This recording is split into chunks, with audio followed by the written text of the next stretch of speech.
Morning.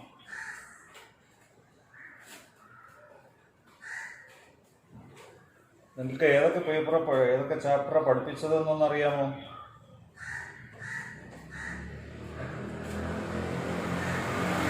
Indus Valley civilisation ഞാൻ പഠിപ്പിച്ചു, നോട്ടും തന്നിട്ടുണ്ട്. വേദകാലഘട്ടം ഞാൻ പഠിപ്പിച്ചു.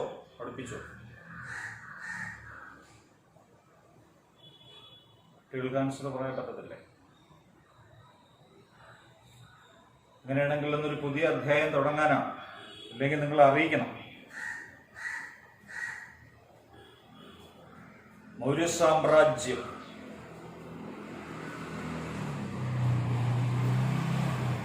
നിങ്ങൾ എൻ്റെ ഫോൺ നമ്പറിലോ അല്ലെങ്കിൽ സാറിനെയോ അറിയിക്കണം. ഏതെങ്കിലും ഇത് വേറെ സാറന്മാരെടുത്ത അധ്യായമാണെങ്കിൽ പിന്നെ ഒരാളിനെ കൂടെ കൊണ്ടെടുപ്പിക്കരുത്, സമയനഷ്ടം വരും.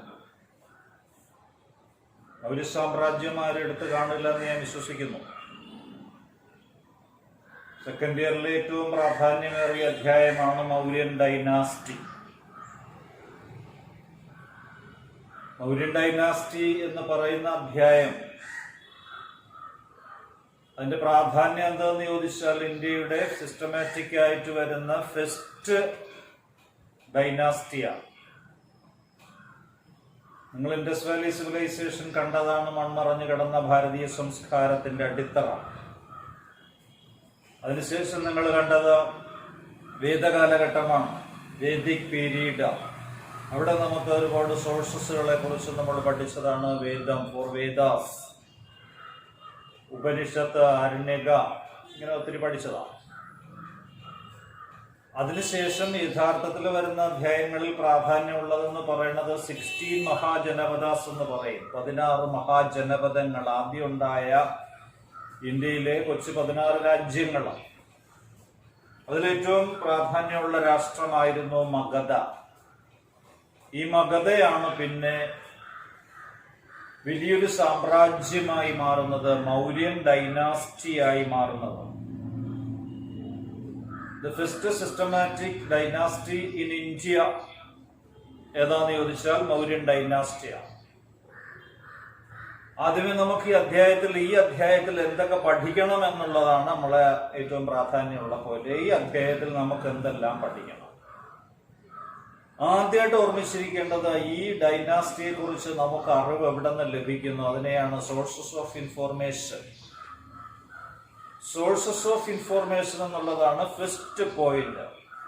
എന്ന് വെച്ചാൽ we get the clear picture about this Mauryan dynasty from where? That is sources, ഉറവിടം. പഴയ കാലഘട്ടത്തിൽ നടന്ന സംഭവം, രാജവംശം, രാജാക്കന്മാര്, അവരെക്കുറിച്ച് നമുക്കിവിടെ എങ്ങനെയാണ് വിവരങ്ങൾ ലഭിക്കുന്നത്? അതാണ് സോഴ്സസ് ഓഫ് ഇൻഫോർമേഷൻ. അതാണ് ആദ്യത്തെ point. Second important point, who was the founder of Mauryan dynasty. പിന്നെ ഓർമ്മിച്ചിരിക്കേണ്ടത് അദ്ദേഹത്തിന്റെ കരിയർ ആൻഡ് അച്ചീവ്മെന്റ്. ഒരു ഷോർട്ട് എസ്സേയാണ്, career and achievement of Chandragupta Maurya. അദ്ദേഹം ആരായിരുന്നു, എങ്ങനെയാണ് ഈ സാമ്രാജ്യം സ്ഥാപിച്ചത്, അദ്ദേഹത്തിന്റെ ആക്രമണം, അതാണ് അച്ചീവ്മെന്റ്, എന്തൊക്കെയാണ് അദ്ദേഹം നേടിയത്. പിന്നെ ഓർമ്മിച്ചിരിക്കാനുള്ളത് സക്സസേഴ്സ് ആണ്, അദ്ദേഹത്തിന്റെ പിൻഗാമികള്. അതിൽ ബിന്ദുസാരൻ, അശോകൻ, ബാക്കി നിങ്ങൾക്ക് അറിയാവുന്നതാണ്. അശോകനും കലിംഗ യുദ്ധവും ഒക്കെ നിങ്ങൾക്കറിയാം, ഒന്ന് ഓർമ്മ പുതുക്കി തന്നാൽ മതി. Ashoka services to Buddhism. പിന്നെ ഓർമ്മിച്ചിരിക്കേണ്ടത് മൗര്യൻ അഡ്മിനിസ്ട്രേഷൻ, മൗര്യ ഭരണ പരിഷ്കാരങ്ങൾ. പിന്നെ ഓർമ്മിച്ചിരിക്കേണ്ടത് ഡൗൺഫാൾ, എങ്ങനെ ഈ സാമ്രാജ്യം തകർന്നു എന്നുള്ളതാണ്. ഇത്രയും പഠിക്കുമ്പോൾ മൗര്യ സാമ്രാജ്യം തീരുകയാണ്. അപ്പോൾ നമുക്കൊന്ന് നോക്കാം. ആദ്യത്തെ പോയിന്റ് ഞാൻ പറഞ്ഞു, sources of information about Mauryan dynasty എന്ന് ഞാൻ പറഞ്ഞു. മൗര്യ സാമ്രാജ്യത്തെ കുറിച്ച് ഇൻഫോർമേഷൻ കിട്ടുന്ന ഘടകങ്ങൾ എന്തെല്ലാം എന്നുള്ളതാണ് ആദ്യത്തെ പോയിന്റ്. സോ അതിൽ ഓർമ്മിച്ചിരിക്കേണ്ട 4 പോയിന്റാണ്. ശ്രദ്ധിക്കുക, മൗര്യൻ ഡൈനാസ്റ്റിയുടെ സോഴ്സസ് ഓഫ് ഇൻഫോർമേഷനിൽ ഓർമ്മിച്ചിരിക്കേണ്ട 4 പോയിന്റാണ്. 1, Arthashastra of Chanakya. 2, Indica of Megasthenes. Mudra Rakshasa of Vishakhadatta. And edicts of Ashoka. These were the important valuable sources of information. അപ്പൊ ആദ്യത്തെ പോയിന്റിന്റെ ആൻസർ ഇവിടെ കിട്ടിക്കഴിഞ്ഞു. സോഴ്സസ് ഓഫ് ഇൻഫോർമേഷൻ എന്നുള്ള first point we completing Arthashastra. The famous book, that book was written by Chanakya or Kaudilya or Vishnu Gupta. ഇത് 3 പേര് ഒന്നാണ്. ഇനി വേറൊരാളുണ്ട്, വിഷ്ണു ശർമ്മ. വിഷ്ണു ശർമ്മ എന്ന് പറയുന്നത് പഞ്ചതന്ത്രം എഴുതിയ ആളാണ്. പഞ്ചതന്ത്രത്തിന്റെ കർത്താവാണ് വിഷ്ണു ശർമ്മ. ഇതൊക്കെ PSCക്ക് ഉപയോഗിക്കാം. അപ്പൊ Arthashastra of Chanakya, then Indica of Megasthenes, Mudrarakshasa of Vishakhadatta, edicts of Ashoka.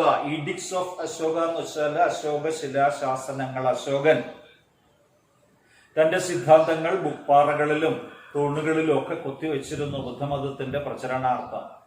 അതാണ് ഈഡിക്സ് ഓഫ് അശോക. അപ്പൊ ഒന്നാമത്തെ ചോദ്യത്തിന്റെ ഉത്തരം ഇവിടെ കഴിഞ്ഞു. രണ്ടാമത്തെ പോയിന്റ് ഞാൻ പറഞ്ഞതാണ്, ഹു വാസ് ദ ഫൗണ്ടർ. ആരെങ്കിലും സാമ്രാജ്യം സ്ഥാപിക്കണമല്ലോ, ആരാണ് founder of Mauryan dynasty? Answer, Chandragupta Maurya was the founder of Mauryan dynasty. Chandragupta Maurya was the founder of Mauryan dynasty. അടുത്ത ഓർമ്മിച്ചിരിക്കേണ്ടത്, എങ്ങനെയാണ് അദ്ദേഹം സാമ്രാജ്യം സ്ഥാപിച്ചത്, അദ്ദേഹം ആരായിരുന്നു എന്ന് ചോദിച്ചാൽ ഏർലി ലൈഫിനെ കുറിച്ച് വ്യക്തമായ ഒരു ഹിസ്റ്ററി ചരിത്രകാരന്മാർക്ക് പറയാൻ സാധിക്കുന്നില്ല. 2 സ്റ്റോറികളാ പറയുന്നത്. He was the son of Mura, a Shudra, a wife of a Shudra lady.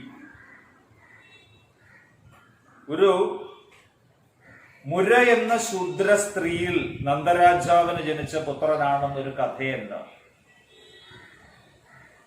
അതല്ലെങ്കിൽ പിപ്പലി വനത്തിലെ മോറിയ കുടുംബത്തിൽ ജനിച്ച ആളാണ് എന്നൊരു കഥയും ഉണ്ട്. ഒന്നാമത്തെ സ്റ്റോറി പറയുന്നത് മുര എന്ന ശൂദ്ര ലേഡിയിൽ നന്ദരാജാവിന് ജനിച്ച പുത്രനെന്ന്. അതല്ലെങ്കിൽ മോറിയ കുടുംബത്തിൽ പിറന്ന ആളായതുകൊണ്ടാണ്. അതുകൊണ്ടാണ് മുര എന്നത് മൗര്യ ആയതാവാം, അല്ലെങ്കിൽ മോറിയ എന്നുള്ളത് മൗര്യ ആയതാവാം. ഇങ്ങനെ 2 ഏർലി ഹിസ്റ്ററിയെ കുറിച്ച് 2 സ്റ്റോറി പറയുന്നുണ്ട്. അപ്പൊ ചരിത്രകാരന്മാർ അതിനെ അങ്ങനെ പറഞ്ഞു നിർത്തിയിട്ട് പറയുന്നു, ഹവർ എന്തോ ആയിക്കോട്ടെ, as a young man he served as the commander in chief of the last Nanda leader, ധനനന്ദ. കുട്ടിക്കാലത്തെ കുറിച്ചുള്ള 2 സ്റ്റോറി എന്തോ ആയിക്കോട്ടെ, ചെറുപ്പക്കാരനായപ്പോൾ അദ്ദേഹം ആരായി എന്ന് പറയുന്നത് commander in chief. As a young man, he became the commander-in-chief of the last Nanda leader, ധനനന്ദ. അപ്പൊ ചന്ദ്രഗുപ്ത മൗര്യന്റെ കുട്ടിക്കാലത്ത് രാജ്യം ഭരിച്ചുകൊണ്ടിരിക്കുന്ന രാജവംശം ഏതാന്ന് ചോദിച്ചാൽ നന്ദരാജവംശമാണ്. നന്ദരാജവംശത്തിൽ ഇപ്പൊ രാജ്യം ഭരിച്ചുകൊണ്ടിരിക്കുന്ന രാജാവ് ധനനന്ദനാണ്. ധനനന്ദന്റെ പട്ടാള മേധാവിയായി മാറി ചന്ദ്രഗുപ്ത മൗര്യൻ. മനസ്സിലാവുന്നുണ്ടോ? ഒരു കഥ പോലെ കേട്ടാ മതി. അപ്പോ ഓർമ്മിക്കുക, രാജാവ് ആരാണ്? ധനനന്ദൻ. കമാൻഡർ ഇൻ ചീഫ് ആരാണ്? ചന്ദ്രഗുപ്ത മൗര്യൻ. ഈ സമയം ചന്ദ്രഗുപ്ത മൗര്യന് കിട്ടിയ ഒരു ഇന്റിമേറ്റ് ഫ്രണ്ടാണ് കൗടില്യൻ എന്ന ബുദ്ധിരാക്ഷസനായ ബ്രാഹ്മണ ശ്രേഷ്ഠൻ. അദ്ദേഹത്തിന്റെ സൗഹൃദത്തിന് ഒരു വേദിയായി അവിടെ എത്തിച്ചേർന്നു. അപ്പൊ ഇവിടെ 2 പേരുടെയും സ്വഭാവം ഒന്ന് നോക്കാം. രാജാവ് ധനനന്ദൻ, വീക്ക്, ഇൻഎഫിഷ്യന്റ്, അൺപോപ്പുലർ ലീഡർ, കഴിവില്ലാത്ത അപ്രാപ്തനാണ്. But commander in chief was a strong man, powerful man. So അങ്ങനെ വന്നപ്പോൾ നമ്മുടെ ബുദ്ധിരാക്ഷസനായ ചാണക്യൻ തന്റെ കൂട്ടുകാരനായ പട്ടാള മേധാവിയായ ചന്ദ്രഗുപ്ത മൗര്യനോട് പറയുന്നു, രാജ്യം പിടിച്ചടക്കിയാലോ? ടു ഓവർത്രോൺ ധനനന്ദ, ധനനന്ദനെ എടുത്ത് കളഞ്ഞാലോ? കാരണം എന്താ? Weak, inefficient, unpopular, So he made an attempt to overthrow Dhanananda with the able support of Chanakya or Kaudilya. അങ്ങനെ അഡ്വൈസോടുകൂടിയാണ് സിംഹാസനത്തിൽ നിന്നും രാജാവിനെ താഴെ ഇറക്കാൻ ഒരു ശ്രമം നടത്തി പട്ടാളമേധാവിയായ Chandragupta Mauryan. But unfortunately, his first attempt completely failure. ഒന്നാമത്തെ അറ്റംപ്റ്റ് പരാജയപ്പെട്ടു. പിന്നെ അവിടെ നിൽക്കാൻ പറ്റുമോ? പറ്റത്തില്ല. പിന്നെ ഇവിടെ നിൽക്കാൻ പറ്റത്തില്ല. കാരണം രാജാവിനെയാണ് തകിടം മറിക്കാൻ ശ്രമിച്ചത്. അതുകൊണ്ട് അദ്ദേഹം അവിടെ നിന്ന് നാടുവിടുകയാണ്. രണ്ടുപേരും കൂടി, ഒരാളല്ല രണ്ടുപേരും കൂടി നാടുവിടുകയാണ്. അതായത് പട്ടാള മേധാവി, commander in chief Chandragupta Maurya plus Kautilya ഇവിടെ നിന്ന് ഓടുകയാണ്. എവിടെ എത്തിച്ചേർന്നു? ഹിമാലയൻ പഞ്ചാബ് മേഖലകളിലെത്തി. അവിടെ ചെന്നിട്ടും ഉണ്ടായിരുന്നില്ല. അവിടെ ചെന്നിട്ട്, കാരണം ബുദ്ധിരാക്ഷസനുണ്ട്, കഴിവുള്ള ആളും, ബുദ്ധിരാക്ഷസന്റെ ഉപദേശം, ചാണക്യന്റെ ഉപദേശമുണ്ട്, ശക്തനാണ് Chandragupta Mauryan. So they formed a strong military with the support of a tribal groups in Himalayan and Punjab area.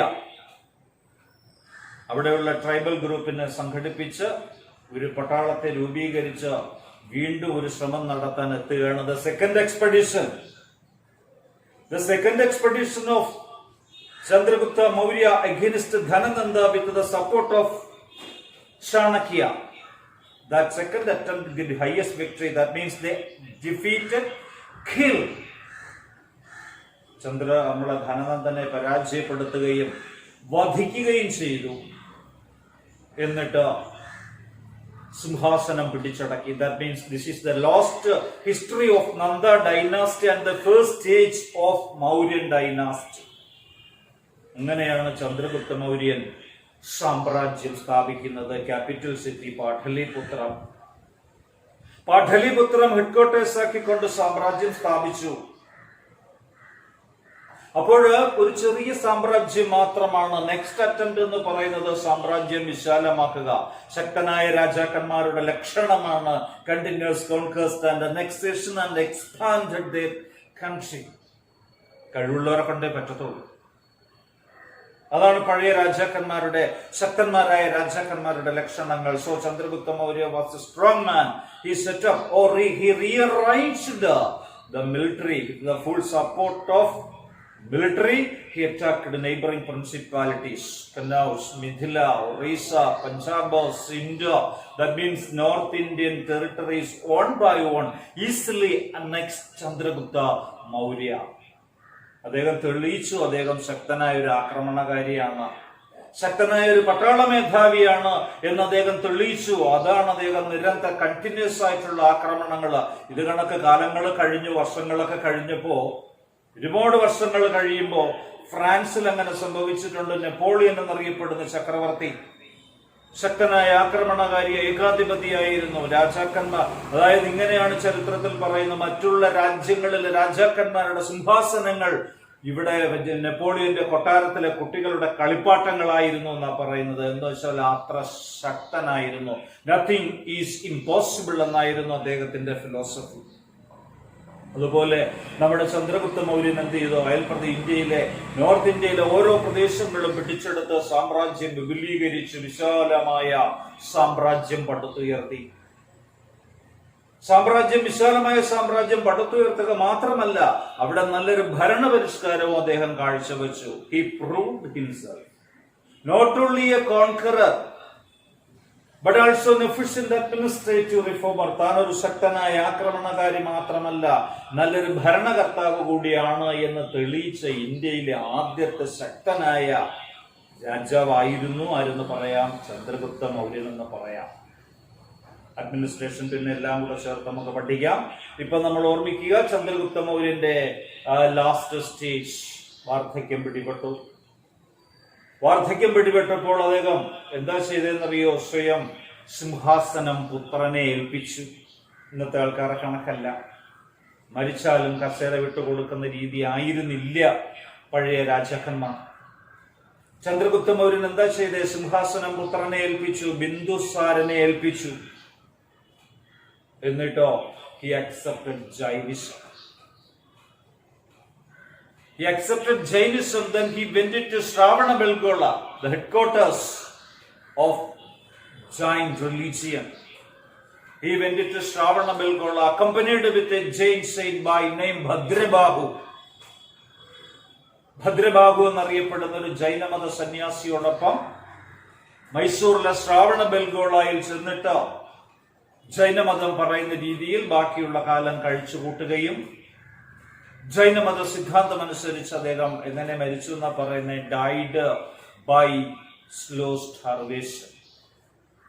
അതായിരുന്നു ചന്ദ്രഗുപ്ത മൗര്യൻ. അപ്പൊ രണ്ടാമത്തെ പോയിന്റും ഇവിടെ അവസാനിക്കുന്നു. Career and achievement of Chandragupta Maurya. First is sources of information. First, sources of information. Second point, who was the founder of this dynasty. Third point is career and achievement of Chandragupta Maurya. That means how he established this dynasty and then conquest and annexation. Then abdication the throne. He accepted Jainism, went to Shravanabelgola, accompanied with a Jain saint by name Bhadrabahu. Then the last stage, അദ്ദേഹം ജൈനമതം പറയുന്ന അനുസരിച്ച്, ജൈനമത സിദ്ധാന്തം അനുസരിച്ച് എങ്ങനെ മരണപ്പെട്ട, died by slow starvation. ഇതാണ് ഒരു ചോദ്യം. Career and achievement of Chandragupta Maurya.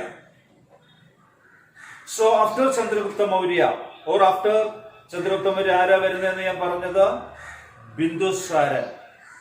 ബിന്ദുസാരനെ കുറിച്ച് നമുക്ക് അധികം പറയാനില്ല. കാരണം ഒരു രാജാവ് എന്നതിനപ്പുറം ചരിത്രത്തിൽ അങ്ങനെ ഒരു പ്രത്യേകതയുണ്ട്. എല്ലാ രാജാക്കന്മാരുടെയും പേര് ഒരിക്കലും ചരിത്രത്തിൽ അറിയപ്പെടില്ല. ചരിത്രത്തിൽ അറിയപ്പെടണമെങ്കിൽ സംതിങ് സ്പെഷ്യലായ രാജാക്കന്മാരായിരിക്കണം. ഒന്നുകിൽ ശക്തനായ ആക്രമണകാരിയാവണം, അല്ലെങ്കിൽ നല്ലൊരു ഭരണകർത്താവാകണം, അല്ലെങ്കിൽ എക്സ്ട്രാ എന്തെങ്കിലും പ്രത്യേകതകൾ കൂടുതലായി വരുന്നൊരു വ്യക്തിയുടെ പേര് മാത്രമേ ചരിത്രത്തിൽ ഉയർന്ന സ്ഥാനത്ത് നിൽക്കത്തുള്ളൂ. അല്ലാതെ ഭാരതത്തിലെ എല്ലാ രാജാക്കന്മാരുടെയും പേര് ചരിത്രത്തിലില്ല. അവിടെയാണ് നമ്മൾ ചരിത്രത്തിന്റെ പ്രാധാന്യം മനസ്സിലാക്കേണ്ടത്. അപ്പോ ഇവിടെ എന്താ ഞാൻ പറഞ്ഞേ, ബിന്ദുസാരൻ സാധാരണ ഒരു ഭരണാധികാരിയെ പോലെ കഴിച്ചുകൂട്ടി എന്ന് മാത്രമേ ഉള്ളൂ. ബിന്ദുസാരന് ശേഷം അധികാരത്തിൽ വരുന്നത് അശോകനാണ്. After the death of Bindusara, who ascend the throne? Ashoka ascend the throne. അശോകൻ അധികാരത്തിൽ വരികയാണ്. ഓർമ്മിച്ചിരിക്കുക, ബിന്ദുസാരൻ രാജാവായിരിക്കുമ്പോൾ തന്നെ അശോകൻ തക്ഷശിലയിലെയും ഉജ്ജയിനിയിലെയും വൈസ്രോയിയായി സേവനം അനുഷ്ഠിച്ചിട്ടുണ്ട്. അപ്പൊ ഒരു ഭരണം എങ്ങനെ കൊണ്ടുപോകണം എന്ന് അദ്ദേഹത്തിന് നല്ലതുപോലെ അറിയാം. നല്ലൊരു ആക്രമണകാരിയും കൂടിയാണ്. ഉജ്ജയിനിയിലെയും തക്ഷശിലയിലെയും വൈസ്രോയി ആയിരിക്കുമ്പോൾ നല്ല ഒരു ആക്രമണകാരിയും നല്ലൊരു ഭരണാധികാരിയുമാണെന്ന് തെളിയിച്ചിട്ടുള്ള ആളാണ് ആര്? അശോകൻ. അതനുസരിച്ച് ബിന്ദുസാരന്റെ മരണത്തോടെ ആരധികാരത്തിൽ വരുന്നു? അശോകൻ അധികാരത്തിൽ വരുന്നു. അശോകൻ ശക്തനാണ്. അശോകൻ നോക്കുമ്പോൾ മൗര്യ സാമ്രാജ്യം വിശാലമാണ് മൗര്യ സാമ്രാജ്യം. ഏകദേശമുള്ള north Indian territories fully under the control of Mauryan dynasty. അശോകൻ നോക്കുമ്പോൾ ഒരു രാജ്യം മാത്രം സ്വതന്ത്രമായി നിൽക്കുന്നു, എക്സെപ്റ്റ് കലിംഗ. കലിംഗം രാജ്യം മാത്രം സ്വതന്ത്രമായി നിൽക്കുന്നു. അശോകൻ അത് ഇഷ്ടപ്പെട്ടില്ല. ആ പ്രദേശവും കൂടി ആക്രമിച്ച് പിടിച്ചെടുക്കാൻ തീരുമാനിച്ചു. After set up a strong military, rearranging the strong military force, he declared war against Kalinga. ഈ കലിംഗം വാർ എന്ന് പറയുന്നത് ചരിത്രത്തിൽ ആരും മറക്കാൻ പാടില്ല. കലിംഗ വാർ is considered as the turning point in the life of Ashoka. അശോകന്റെ ജീവിതത്തിലെ ഒരു ടേണിംഗ് പോയിന്റ് ആയിരുന്നു. ടേണിംഗ് പോയിന്റ് എന്ന് വെച്ചാൽ വഴിത്തിരിവായിരുന്നു. നേരെ പോയ ആള് വഴിമാറി സഞ്ചരിച്ചു. അതെങ്ങനെയെന്നുള്ളത് ഞാൻ പറയുമ്പോൾ നിങ്ങൾക്ക് മനസ്സിലാവും. അപ്പൊ നോക്കൂ, majority of the North Indian territory is fully under the control of Mauryan dynasty except the kingdom of Kalinga. So Ashoka wished to conquer Kalingan territory. Then he declared war against Kalinga. It's a great battle. ശക്തമായ യുദ്ധമായിരുന്നു. കാരണം കലിംഗൻ രാജാവും ഒട്ടും മോശക്കാരനല്ലായിരുന്നു. അതുകൊണ്ട് യുദ്ധത്തിന്റെ തീവ്രത വർദ്ധിച്ചു. രണ്ട് തുല്യ ശക്തികൾ തമ്മിൽ ഏറ്റുമുട്ടുമ്പോൾ മരണസംഖ്യ കൂടും. അതുപോലെ കലിംഗൻ രാജ്യവും ശക്തമായതുകൊണ്ട് തന്നെ ഇവര് തമ്മിലുള്ള യുദ്ധത്തിൽ മരണസംഖ്യ ഭീകരമായി ചോരപ്പുഴ തന്നെ ഒഴുകി എന്നാണ് പറയുന്നത്. എന്തായാലും യുദ്ധത്തിൽ വിജയിച്ചു.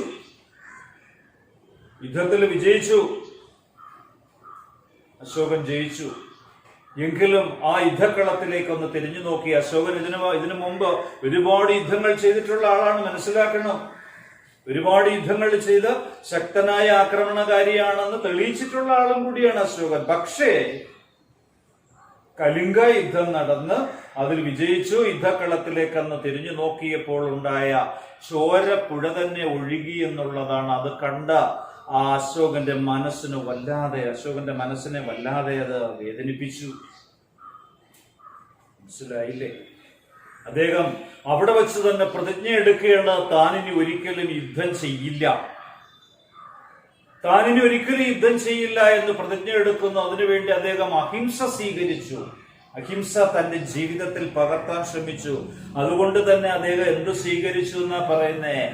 He accepted Buddhism because the basic principle of Buddhism was ahimsa. So Ashoka accepted Buddhism after Kalinga War because this Kalinga War is considered as a turning point in the life of Ashoka. ദിവസങ്ങൾ നീണ്ടുനിന്ന മാരകമായ ഒരു യുദ്ധമായിരുന്നു കലിംഗ യുദ്ധത്തില്. അവിടെ ഉണ്ടായ കഷ്ടപ്പാടുകൾ, ബുദ്ധിമുട്ടുകള്, അംഗവൈകല്യങ്ങള്, മരണങ്ങള്, രക്തപ്പുഴ ഒഴുകിയതൊക്കെ തന്നെ അദ്ദേഹത്തിന്റെ മനസ്സിനെ വല്ലാതെ വേദനിപ്പിച്ചു. അവിടെ വെച്ചാണ് യുദ്ധം എന്ന് പറയുന്നത് ഇതെപ്പോഴും നാശം മാത്രമേ ഉണ്ടാകുള്ളൂ എന്ന് മനസ്സിലാക്കി അദ്ദേഹം യുദ്ധം എന്നേക്കുമായി ഒഴിവാക്കാൻ തീരുമാനിച്ചു. അതിനുവേണ്ടിയാണ് അഹിംസ തന്റെ ജീവിതത്തിൽ പകർത്താൻ വേണ്ടി, അതിന് കുറച്ചുകൂടെ ശക്തി പകരാൻ വേണ്ടി അദ്ദേഹം ബുദ്ധമതം സ്വീകരിച്ചു. എന്താ കാരണം ബുദ്ധമതം സ്വീകരിക്കാൻ? അപ്പൂപ്പൻ ജൈനമതമാണ് സ്വീകരിച്ചത്. അപ്പൂപ്പനായ ചന്ദ്രഗുപ്ത മൗര്യൻ ഇദ്ദേഹം ബുദ്ധമതം സ്വീകരിച്ചു. ബുദ്ധമതം അദ്ദേഹത്തെ വല്ലാതെ സ്വാധീനിച്ചു. കാരണം ബുദ്ധിസത്തിന്റെ ബേസിക് പ്രിൻസിപ്പിൾ എന്തായിരുന്നു? അഹിംസയായിരുന്നു. അങ്ങനെ അശോകൻ എന്ത് സ്വീകരിച്ചു? ബുദ്ധമതം സ്വീകരിച്ചു. അതാ പറയുന്ന turning point. Before Kalinga war Ashoka was a strong conqueror, military commander-in-chief and administrative reformer. But after this Kalinga war, he became a Buddhist sage. അവിടെയാണ് വ്യത്യാസം. അഹിംസ ജീവിതത്തിൽ പകർത്തിയ ഒരു ബുദ്ധമത സന്യാസിയായി മാറുന്നു. രണ്ട് വ്യത്യസ്ത ധ്രുവങ്ങളിലാണെന്ന് മനസ്സിലാക്കണം. രണ്ട് വ്യത്യസ്ത ധ്രുവങ്ങളിലാണ്. ഒന്ന് യുദ്ധം, ഒന്ന് അഹിംസ. അതുകൊണ്ടാണ് പറയുന്നത് is A turning point in the life of Ashoka. Kalinga War is considered as the turning point in the life of Ashoka because before Kalinga War അദ്ദേഹം ആരായിരുന്നു? കോൺകറർ, സോൾജിയർ, രാജാവ്, ഭരണാധികാരി ഒക്കെ ആയിരുന്നു. But after this Kalinga War he became a Buddhist sage. That's the importance of Ashoka. അങ്ങനെ ബുദ്ധമതം അദ്ദേഹം സ്വീകരിച്ചു. അതിനുശേഷവും രാജാവും കൂടിയാണല്ലോ അദ്ദേഹം. എങ്കിലും ബുദ്ധമതം എല്ലായിടത്തും പ്രചരിപ്പിക്കാൻ ഇതേ പരീക്ഷയ്ക്കുള്ള ഏറ്റവും പ്രധാനപ്പെട്ട ചോദ്യമാണ് എന്ന് പ്രത്യേകം മനസ്സിലാക്കണം. അശോകൻ പിന്നെ ചെയ്തത് രാജാവ് തന്നെയായിരുന്നു. എങ്കിലും തന്റെ ബാക്കിയുള്ള പ്രവർത്തനങ്ങൾ അത്രയും ബുദ്ധമതം പ്രചരിപ്പിക്കാൻ വേണ്ടിയാണ് മുൻതൂക്കം കൊടുത്തത്. So for the spread of Buddhism, the next step of Ashoka completely he took a special care for the spread of Buddhism. അതിനുവേണ്ടി അദ്ദേഹം ഫസ്റ്റ്ലി എന്ത് ചെയ്യുന്നറിയോ?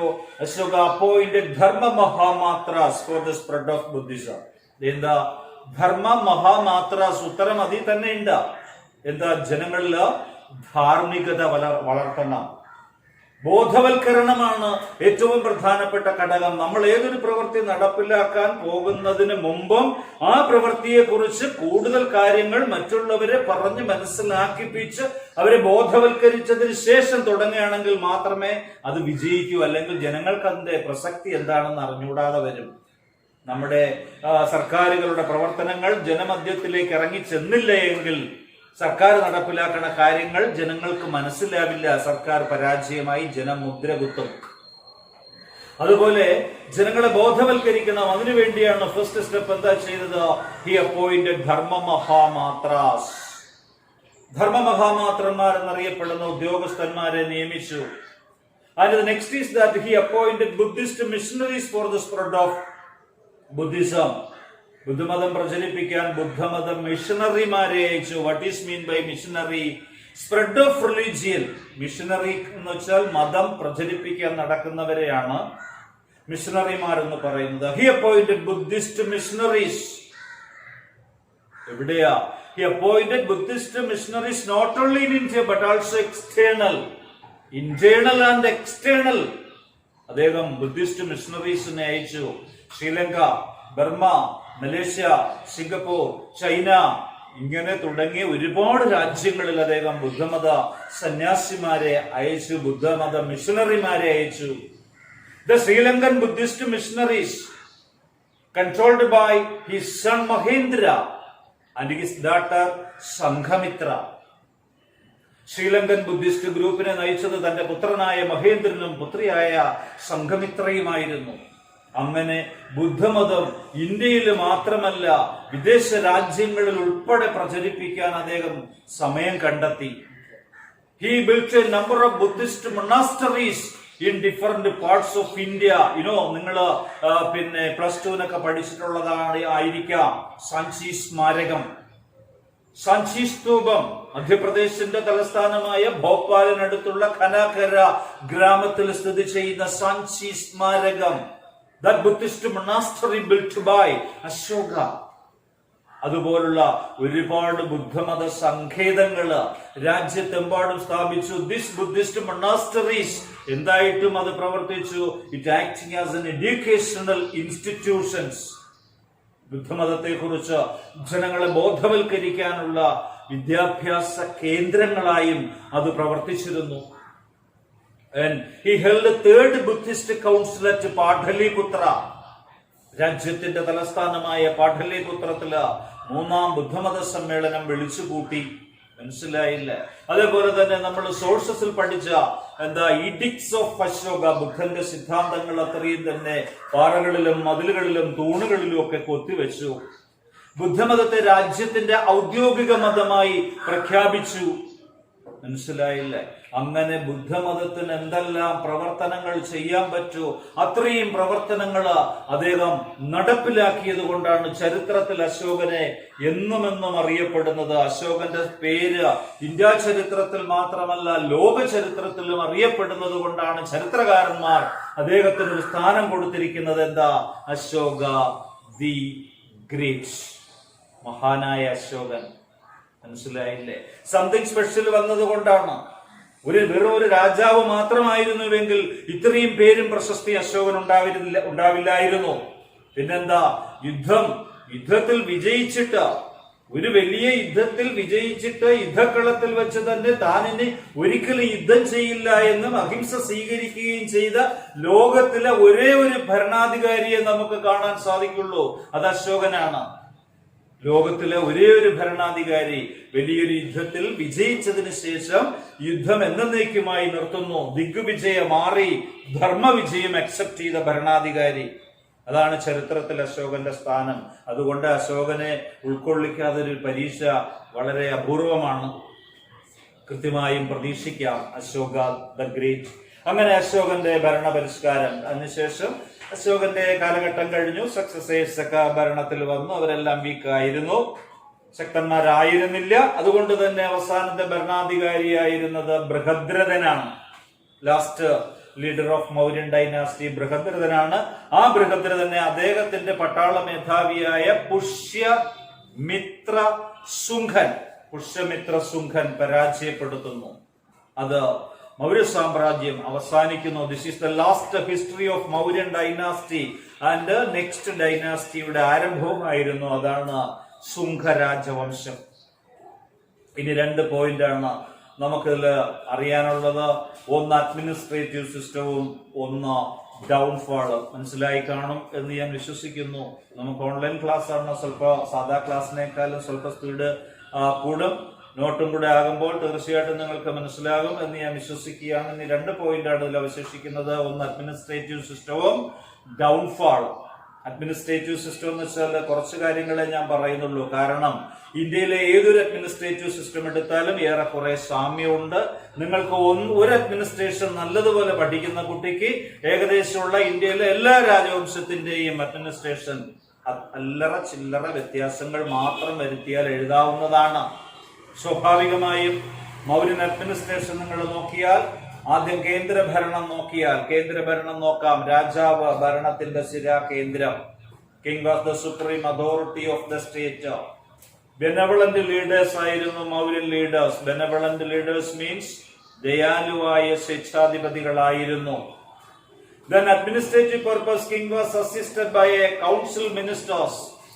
That council ministers is known as മന്ത്രി പരിഷത്ത്. മന്ത്രി പരിഷത്ത് എന്നുള്ള കൗൺസിൽ മിനിസ്റ്റേഴ്സ് രാജാവിനെ സഹായിക്കാൻ ഉണ്ടായിരുന്നു. ഈ കൗൺസിൽ മിനിസ്റ്റേഴ്സിൽ യുവരാജാവ്, സേനാധിപൻ, മനസ്സിലായില്ല, പുരോഹിതൻ, അവരൊക്കെ ഉണ്ടാവും. പിന്നെ പ്രവിശ്യ ഭരണത്തിലേക്ക് വരുമ്പോൾ ഭരണ സൗകര്യാർത്ഥം രാജ്യത്തെ ധാരാളം പ്രവിശ്യകളായി തിരിച്ചിരുന്നു. പ്രവിശ്യകളെ ജില്ലകളായി തിരിച്ചിരുന്നു. അന്ന് പ്രവിശ്യകളെ ജനപദങ്ങൾ എന്നാണ് അറിയപ്പെട്ടത്. ജനപദങ്ങൾ വൈസ്രോയിമാർ ഭരിച്ചിരുന്നു. പ്രവിശ്യകളെ ജില്ലകളായും ജില്ലകളെ ഗ്രാമങ്ങളായും തിരിച്ചിരുന്നു. അത് പ്രവിശ്യ ഭരണം. പിന്നെ നിങ്ങൾക്ക് എസ്സേയിൽ വരുന്ന, ഞാൻ തരുന്ന നോട്ടിൽ വരുന്നതാണ് മുനിസിപ്പൽ ഭരണം. അതെവിടെയാ? Big cities. Only big cities like Pataliputra, Taxila, Ujjain, there existed a strong municipal administration.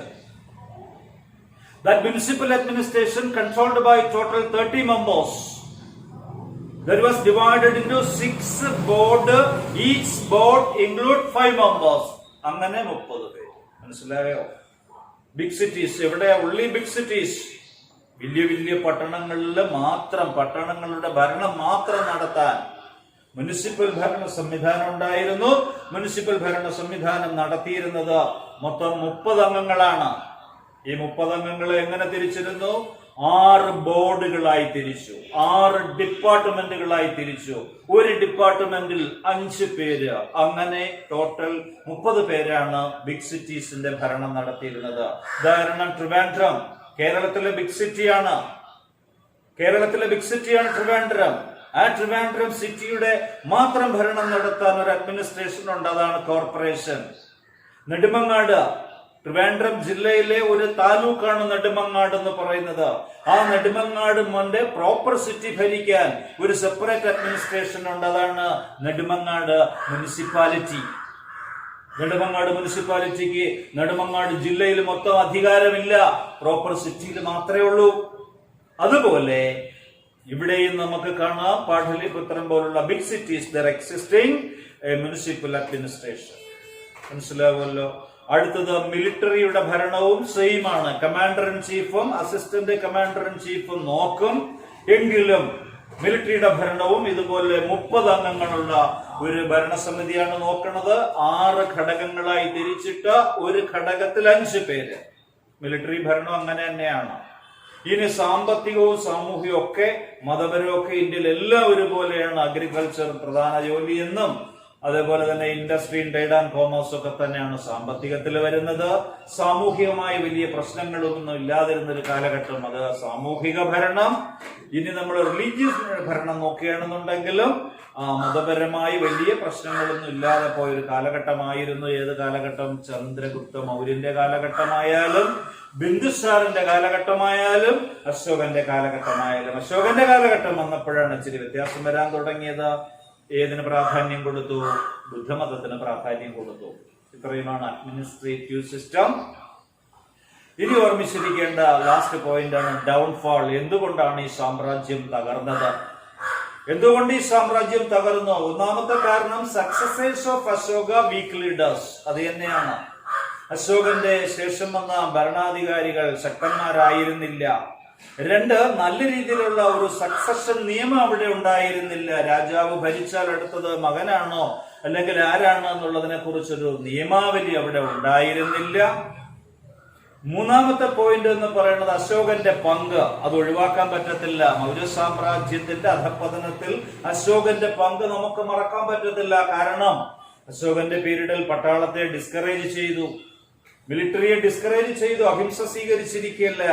അഹിംസ സ്വീകരിച്ച സ്ഥിതിക്ക് പിന്നെ അത് വേണ്ടല്ലോ. ഈ അഹിംസാ സിദ്ധാന്തം അങ്ങ് പടർന്ന് പന്തലിച്ചപ്പോൾ എന്താ സംഭവിച്ചേ? എല്ലാ ഒരുതരം എന്താ പറയാ, ശത്രുക്കൾക്ക് നിഷ്പ്രയാസം ആക്രമിക്കാൻ ഒരു വേദിയായി മാറി. അതേപോലെ തന്നെ ബ്രാഹ്മണിക്കൽ റിയാക്ഷൻ ഉണ്ടായി, ബ്രാഹ്മണരുടെ എതിർപ്പുണ്ടായി അശോകന്റെ സിസ്റ്റത്തിനെതിരെ. എന്താ കാരണം? ബുദ്ധമതം പൂർണ്ണമായും സ്വീകരിച്ചപ്പോ ബ്രാഹ്മണരുടെ എല്ലാ കാര്യങ്ങളും മുടക്കം വന്നു. കാരണം ബുദ്ധമതം പ്രയേഴ്സിനും സാക്രിഫൈസിനൊന്നും പ്രാധാന്യം കൊടുക്കുന്നില്ല. പ്രാർത്ഥനകൾക്കും ബലികർമ്മങ്ങൾക്കും മന്ത്രങ്ങൾക്കും പൂജകൾക്കും ഒന്നും തന്നെ ബുദ്ധമതം പ്രാധാന്യം കൊടുക്കുന്നില്ല, ശക്തമായി എതിർക്കുകയാണ്. ആയതിനാൽ ബ്രാഹ്മണിക്കൽ റിയാക്ഷൻ ബുദ്ധിസത്തിനെതിരെ ഉണ്ടായി. അതും സാമ്രാജ്യത്തിന്റെ അധപ്പതനത്തിന് കാരണം. ദെൻ സാമ്രാജ്യത്തിന്റെ വാസ്റ്റ്നെസ്, വിശാലത, ഇതെല്ലാം മൗര്യ സാമ്രാജ്യത്തിന്റെ അധപ്പതനത്തിന് കാരണമായി. വിദേശികളുടെ ആക്രമണവും കൂടി ആയപ്പോൾ അത് കംപ്ലീറ്റ് ആയി മാറുകയാണ് ചെയ്തത്. ഇത്രയുമാണ് മൗര്യ സാമ്രാജ്യം. കൂടുതൽ ചോദ്യങ്ങൾ കിട്ടുന്ന അധ്യായമാണ്, എസ്പെഷ്യലി അശോക.